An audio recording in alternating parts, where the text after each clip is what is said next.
मैं आज बात कर रहा था कि भाई कश्मीर के अंदर 370 धारा और 35(1) खत्म हो गई। मैं आज इस स्टेज से ये बात कहना चाहूंगा भारत के हुक्मरानों को,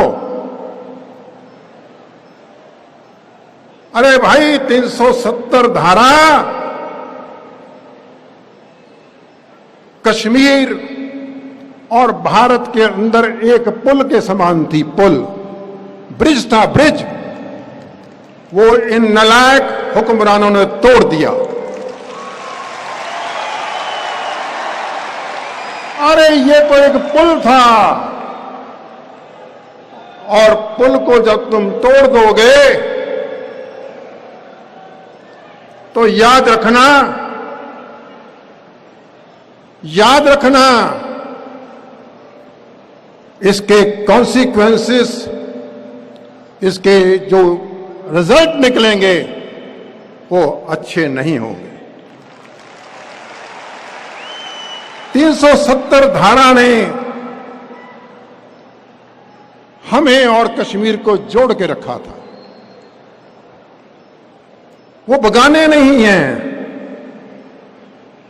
वो हमारे अपने हैं। और हमारे अपनों को तुम कहते हो कश्मीर को जन्नत बना देंगे। अरे तुमने तो 55 दिनों से उसको नर्क बना दिया है।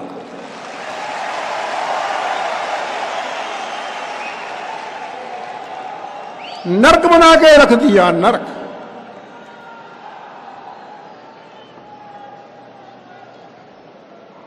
हम जत्थेदार भाई जगतार सिंह जी हवारा की एक कमेटी बनी हुई है, जो कि श्री अकाल तख्त साहिब के जत्थेदार हैं। हमारी टीम की ने, आपने व्हाट्सएप पे देखा होगा, 32 कश्मीरी लड़कियों को पुणे से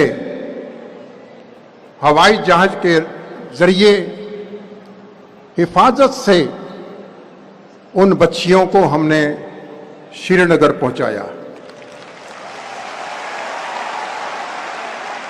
बात केवल 32 लड़कियों से खत्म नहीं होती। बात केवल 32 लड़कियों से खत्म नहीं होती। मैं गुरु नानक का सिख हूं, मैं गुरु गोबिंद सिंह का सिख हूं। याद रखना कि जहां भी जुल्म होगा, जहां भी अत्याचार होगा, जहां भी बेइंसाफी होगी, मेरे गुरु ने यह सिखाया है, चाहे अपनी जान भी चली जाए, मजलूम की मदद करनी है।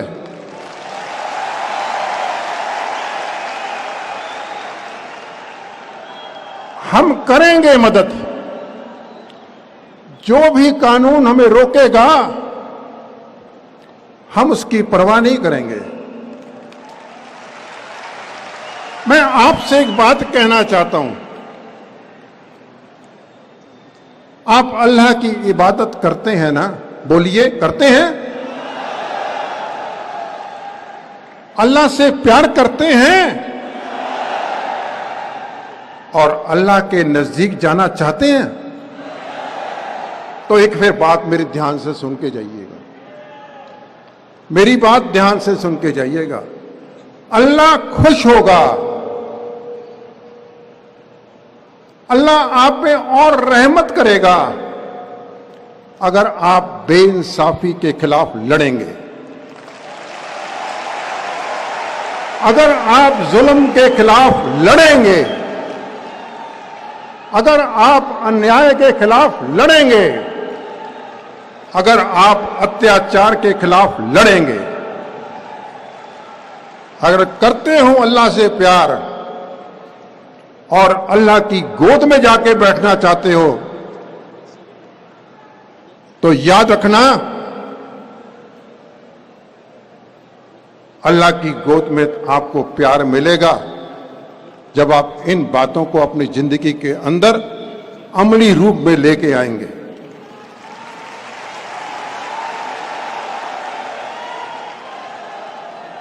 याद रखना, ये दिल्ली में लाल किले के सामने एक गुरुद्वारा है। गुरु तेग बहादुर साहब जहां पर शहीद हुए थे। मेरे 9वें गुरु तेग बहादुर साहब का हुक्म है, हमें आदेश है, भय काहू को देत न है न भय मानत आन। इसका सरल अर्थ ये है, ना मैं किसी को डर देता हूं और ना किसी का भय लेता हूं। आपके अंदर ये कैरेक्टर पैदा होना चाहिए, ना किसी को भय देंगे और ना किसी का भय कबूल करेंगे। यहां पर बात की गई थी, बहुत बढ़िया तरीके से की नोट एड्रेस पढ़ा गया था अनीस अहमद जी ने। तो उन्होंने यूएपीए की बात की, काले कानूनों की बात की, एनआईए की बात कही। शायद मेरे दोस्त को पता नहीं कि पंजाब के अंदर हम लोग सिख इस दिल्ली की सरकार का जो दमन है, अत्याचार है, यूएपी के अंदर और एनआईए के अंदर हमारे सिख नौजवान इसका बहुत बड़ा शिकार हो चुके हैं। और मुसलमानों के ऊपर और सिखों के ऊपर ये लागू होगा और किसी पर लागू नहीं होगा। तो हमें हिम्मत नहीं हारनी चाहिए। मैं सिर्फ 2 मिनट और लूंगा। आज यहां पर मुस्लिम भाईचारे को मैं एक संदेश देना चाहता हूं, और वो संदेश ये है कि अपने बच्चों को ज्यादा से ज्यादा तालीम दीजिए। इस तालीम से जरिए हम लड़ाई मजबूती से लड़ सकते हैं। अपने बच्चों को ज्यादा से ज्यादा एजुकेटेड बनाइए। और दूसरी एडवाइस, दूसरा मशवरा, मैं अपनी यहां जो बहनें बैठी हैं, जो मेरी बहनें यहां बैठी हैं, उनको एक मैसेज देना चाहता हूं।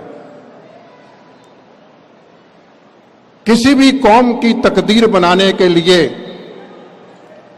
उसका भविष्य मजबूत करने के लिए, कौम के नौजवानों के अंदर नई चेतनता पैदा करने के लिए आपका रोल बहुत ज्यादा महत्वपूर्ण है।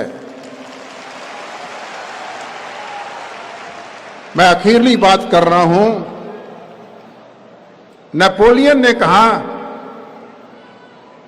कि give me good mothers, I will give you good nation. मुझे अच्छी माताएं दे दो, मैं तुम्हें एक अच्छी कौम बना के दे दूंगा।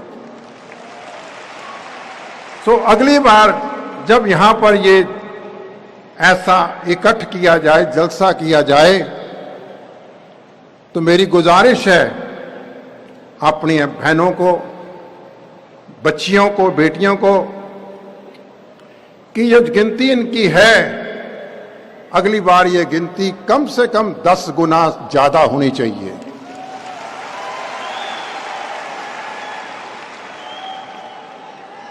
मैं आखिर में एक बार और कहूंगा कि कश्मीर के लिए सारा पंजाब, अभी पिछले दिनों में दिल्ली के अंदर 26 तारीख को पंजाब से हजारों की तादाद में लोगों ने आकर के कश्मीरी लोगों के साथ पूरा समर्थन किया। और हम आने वाले समय में योजना बना रहे हैं कि कश्मीर में जाकर के हम बकायदा कश्मीरी अपने भाइयों के साथ हम लाखों की दवाइयां लेकर के जा रहे हैं वहां पर। ये योजना हम बना चुके हैं। अब ये देखना है कि अमित शाह जी और मोदी साहब जी हमें वहां जाने देंगे या नहीं। मैं तो एक अखीरली बात कह के खत्म कर रहा हूं कि अगर मोदी साहब वहां पर सब कुछ ठीक है तो हम एक वफद लेके जाना चाहते हैं। हमें जाने की इजाजत दीजिए। हम कश्मीरी लोगों से मिलना चाहते हैं। अगर सब कुछ ठीक है तो आपको किसी प्रकार का भय नहीं होना चाहिए, डर नहीं होना चाहिए। लेकिन मुझे पूरा यकीन है कि हिंदुस्तान की सरकार हमारे सिखों का वफद वहां पर जाने से रोकेगी, क्योंकि उनको मालूम है सिख कभी किसी से डरते नहीं और जो सच है वो हम बोलेंगे।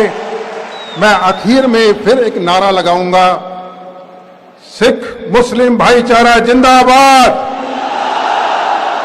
सिख मुस्लिम भाईचारा जिंदाबाद। वाहिगुरु जी का खालसा, वाहिगुरु जी की फतेह।